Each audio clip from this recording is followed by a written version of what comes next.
Hello everyone, Girnar coaching academy या चॅनलवर तुमच्या सर्वांचं स्वागत आहे. आपण मालिकापूर्ती म्हणजे सिरीज कंप्लीशन हा एक नवीन टॉपिक बघतोय. या टॉपिकच्या पहिल्या व्हिडिओमध्ये आपण संख्या मालिका या त्यातला एक प्रकार बघितला आणि त्याच्यावरची एक्झाम्पल बघितली. तर ज्याने कोणी या व्हिडिओचा पार्ट 1 बघितला नसेल त्यांनी पार्ट 1 नक्की बघा, लिंक डिस्क्रिप्शन बॉक्समध्ये दिलेली आहे. आणि आता या व्हिडिओमध्ये आपण या सिरीज कंप्लीशन म्हणजे मालिकापूर्तीवरती अजून कशा प्रकारचे प्रश्न येतात ते बघूयात.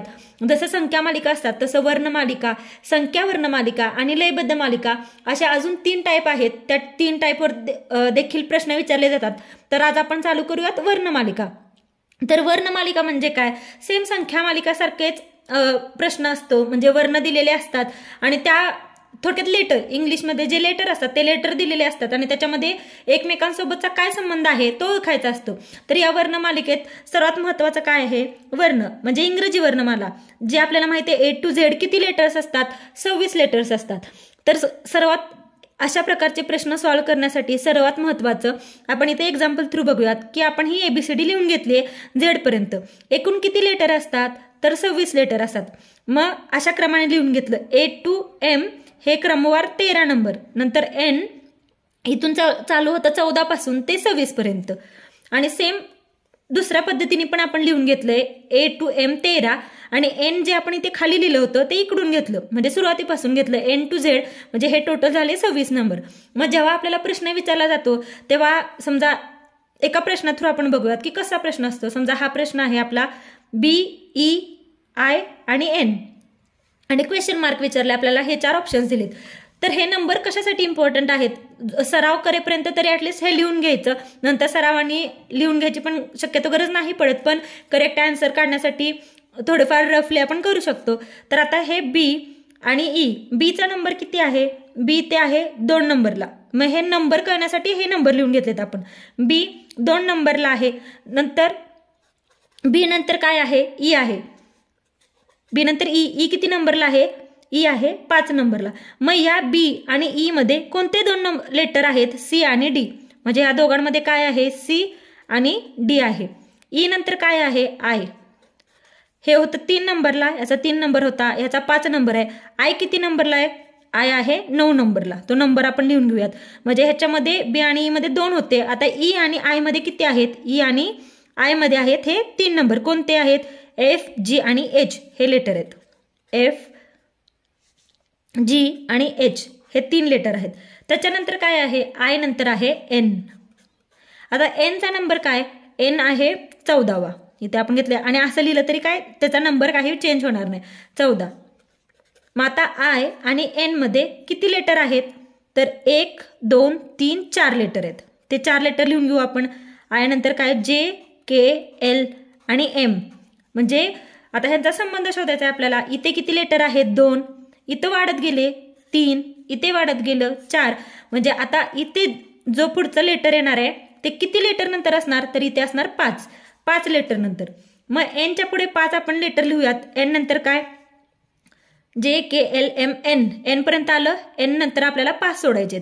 N, O, P, Q, R आणि S. म्हणजे 2, 3, 4, 5 लेटर सोडले. 5 नंतर काय आहे? S नंतर आहे T. म्हणजे आपला आन्सर काय इथं आलं? T, option number 2.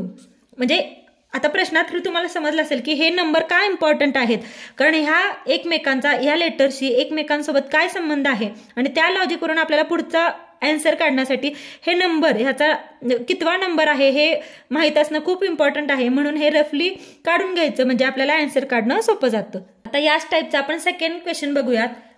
हा क्वेश्चन आहे AC, BF, CI, EB आणि क्वेश्चन मार्क. याच्या पुढे काय 2 लेटर्स येतील असं विचारलंय आणि आपल्याला हे खाली 4 ऑप्शन्स दिलेत. आपण जसं वरचा प्रश्न बघितला सेम तसंच काय करायचं? नेहमी त्याचे नंबर लिहून घ्यायचे. नंबर लिहून घेतल्यावर हे आपल्याला इझी जातं. आपण सेम त्याच लॉजिकने सोडू. A चा नंबर काय असतो? ABCD मध्ये A असतं पहिल्या क्रमांकावर आणि C किती असतं? A पहिला, B दुसरा आणि C असतं 3ऱ्या क्रमांकावर. सेम आपण या BF चं पण लिहून घेऊ. B चा नंबर काय असतो? दुसरा असतं वर्णमालिकेत आणि F किती असतं? F असतं 6वं. सेम C आणि I चा लिहून घेऊया. C, A, B, C. C चा असतो 3रा क्रमांक आणि I चा असतो 9वा क्रमांक. नंतर काय येतं ई आणि बी. ई कितव्या क्रमांकावर येतं?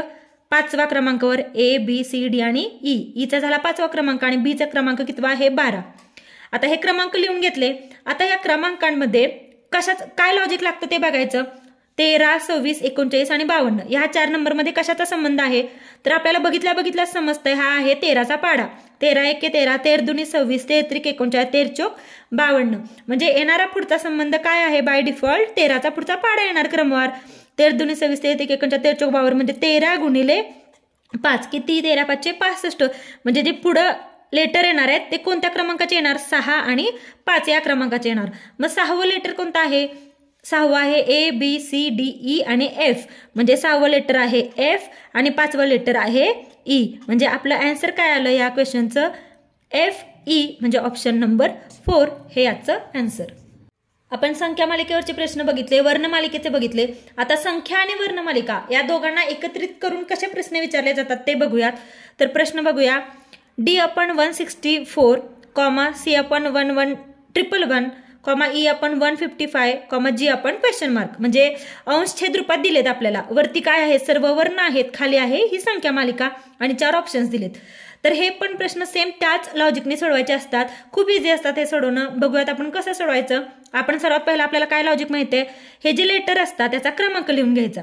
तर डीचा क्रमांक काय आहे? डी कोणत्या ह्याला येतं? ए बी सी आणि डी. म्हणजे डीचा आहे 4था क्रमांक. सी कितव्या क्रमांकाला येतं? 3ऱ्या क्रमांकाला. ई कितव्या क्रमांकाला येतं? ई येतं 5व्या क्रमांकाला आणि जी येतं, जीचा क्रमांक असतो 7वा. मग आता आपण इथे काय लॉजिक वापरायचं? हे जे 164 आहे त्याला जर 4ने भागलं तर काय येतं? म्हणजे 164 भागिले 4 आपण करू. ह्याचं उत्तर काय येतं? तर 4 एक्के 4, 4 चोक 16 आणि 4 एक्के 4 म्हणजे ह्याचं उत्तर येतं 41.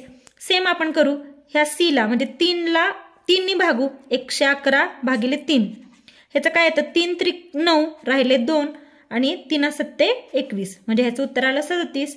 सेम ईचा क्रमांक आहे 5.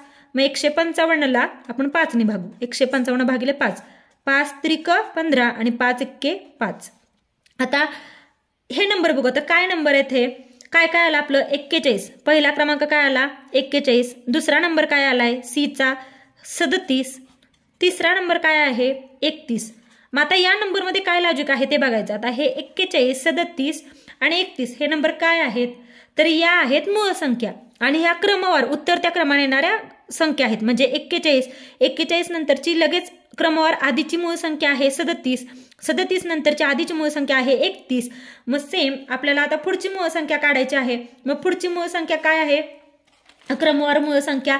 तर ती 31च्या अगोदर येणारी मूळ संख्या आहे 29. म्हणजे अशा प्रकारचे प्रश्न सोडवण्यासाठी आपल्याला मूळ संख्या पाठ असणं खूप महत्वाचं आहे. या क्रमवार उत्तरत्या मूळ संख्या आहेत. मग आता उत्तर आपल्याला 29 आलं पाहिजे. मग आता जीचा क्रमांक काय आहे? 7 आहे. म्हणजे थोडक्यात हे असं येणार, जी इथं येणार जसं आपण हे भागलंय तसं. जीचा क्रमांक किती आहे? आपल्याला ही संख्या काढायची, ती वरती येणार. जीचा क्रमांक किती आहे? 7 आणि आपलं उत्तर किती आलं पाहिजे? 29. कारण 29 ही आपली पुढची मूळ संख्या आहे. मग ही संख्या काढायसाठी 29 गुणिले 7 करायचं. मग 29 गुणिले 7चा गुणाकार किती येतो? 203. म्हणजे आपलं उत्तर काय झालं? Option number 2 203. सिरीज कम्प्लिशन मधला अजून एक शेवटचा टाईप आहे लयबद्ध मालिका. लयबद्ध मालिका म्हणजे काय? एखादा डायग्राम दिलेला असतात किंवा नंबर काहीही असू शकतं, फक्त ते एका क्रमाने दिलेलं असतं आणि त्या क्रमामध्ये काय लॉजिक आहे ते शोधून आपण क्वेश्चन मार्कच्या जागी येणारी संख्या किंवा आकृती किंवा नंबर आपल्याला वर्ण शोधायचा असतो. तर त्याच्या रिलेटेड आपण एक प्रश्न बघूयात. आता ह्या प्रश्नामध्ये काय दिलंय? त्रिकोण, वर्तुळ आणि चौकोन आहे, कॉमा त्रिकोण क्वेश्चन मार्क दिलाय इथे, चौकोन कॉमा क्वेश्चन मार्क दिलाय, वर्तुळ चौकोन कॉमा त्रिकोण वर्तुळ आणि क्वेश्चन मार्क दिलाय. आणि ह्या क्वेश्चन मार्कच्या जागी, या क्वेश्चन मार्कच्या जागी आणि या, म्हणजे आपल्याला 3 नंबर शोधायचे. हा आणि हा या 3 ठिकाणच्या जागी काय येणार असा प्रश्न विचारलाय आपल्याला. तर आता जर आपण व्यवस्थित बघितलं तर प्रत्येक ठिकाणी इथे त्रिकोण आहे, इथे त्रिकोण आहे, इथं क्वेश्चन मार्क आहे, इथे त्रिकोण आहे. म्हणजे 3 जागी त्रिकोण आहे. परत इथं चौकोन आहे, इथं चौकोन आहे, इथं चौकोन आहे, फक्त इथं चौकोन आहे. म्हणजे काय थोडक्यात हे जे त्रिकोण, गोल आणि चौकोन हे ॲज इट इज रिपीट झालंय. बघा इथे त्रिकोण आहे, इथे पण त्रिकोण आहे, शेवटी चौकोन आहे, इथे चौकोन आहे. म्हणजे हा जो क्रम आहे त्रिकोण, गोल आणि चौकोनाचा, हाच क्रम आलेला आहे प्रत्येक वेळी. मग आता इथे त्रिकोण आहे, इथं दिलं नाही, म्हणजे या पहिल्या क्वेश्चन मार्कच्या जागी काय येणार? गोल येणार. इथं पहिला त्रिकोण दिला नाहीये, दुसरा गोल आहे असा आहे आणि तिसरा चौकोन पण आहे असा आहे, म्हणजे या क्वेश्चन मार्कच्या जागी काय येणार? हा त्रिकोण येणार. सेम त्रिकोण ॲज इट इज आहे, पहिला त्रिकोण आहे, दुसरं वर्तुळ आहे आणि तिसरं क्वेश्चन मार्क दिले, मग इथं काय येणार? हा चौकोन येणार. म्हणजे हे पहिला क्वेश्चन मार्क, हा दुसरा क्वेश्चन मार्क आणि हा तिसरा क्वेश्चन मार्क. मग आता सेम कुठं कोणत्या ऑप्शनमध्ये दिसते? वर्तुळ, त्रिकोण आणि चौकोन, वर्तुळ, त्रिकोण आणि चौकोन, म्हणजे आपलं हे झालं answer, option number 1. Next question बघूयात. BFJP आणि नंतर क्वेश्चन मार्क दिलाय, म्हणजे इथे काय वर्ण येईल असं विचारलंय आणि खाली हे 4 ऑप्शन्स दिलेत. आता यामध्ये नंबरचं लॉजिक नाही आहे, क्वेश्चन व्यवस्थित बघायचा. दिसताना आपल्याला क्वेश्चन टफ दिसतोय पण खूप इझी आहे. इथे काय लॉजिक आहे? तर वर्णमालिकेतले जी पदं आहेत इंग्रजी वर्णमालिकेतली, त्याच्यानंतर येणाऱ्या स्वरानंतरचा वर्ण आहे. आता स्वर कोणते कोणते आहेत आपल्याला माहिती आहे. कोणते? ए, ई, आय, ओ आणि यू हे स्वर आहेत, बरोबर. तर त्या या स्वरानंतर येणारी लेटर आहेत, म्हणजे ए नंतर बी आलंय, ई नंतर एफ आलंय, आय नंतर जे आलंय, ओ नंतर पी आलंय, म्हणजे ह्याच्या पुढे जे येणार आहे ते काय असेल? यू नंतर येणारं असेल. म्हणजे एवढा इझी प्रश्न आहे, फक्त बारकाईने बघायचं की काय लॉजिक वापरलंय, म्हणजे काय आहे. थोडक्यात त्याचं लॉजिक समजलं ना, स्वरानंतर येणारा प्रत्येक वर्ण आहे म्हणून, म्हणजे ए नंतर बी, ई नंतर आलंय एफ, आय नंतर क्रमवार काय येतं? जे, ओ नंतर क्रमवार आलंय पी, म्हणून यू नंतर काय येणार? यू हा स्वर आहे आणि यू नंतर येणारा वर्ण व्ही, म्हणजे ऑप्शन नंबर 3 हे आपलं झालं याचं answer. Thank you for watching. Please व्हिडिओला लाईक करा, शेअर करा, कमेंट करा आणि चॅनेलला सबस्क्राईब करायला विसरू नका. आणि अशा प्रकारचे कोणत्या टॉपिकवरचे व्हिडिओ तुम्हाला पाहायला आवडतील ते कमेंट करून नक्की सांगा.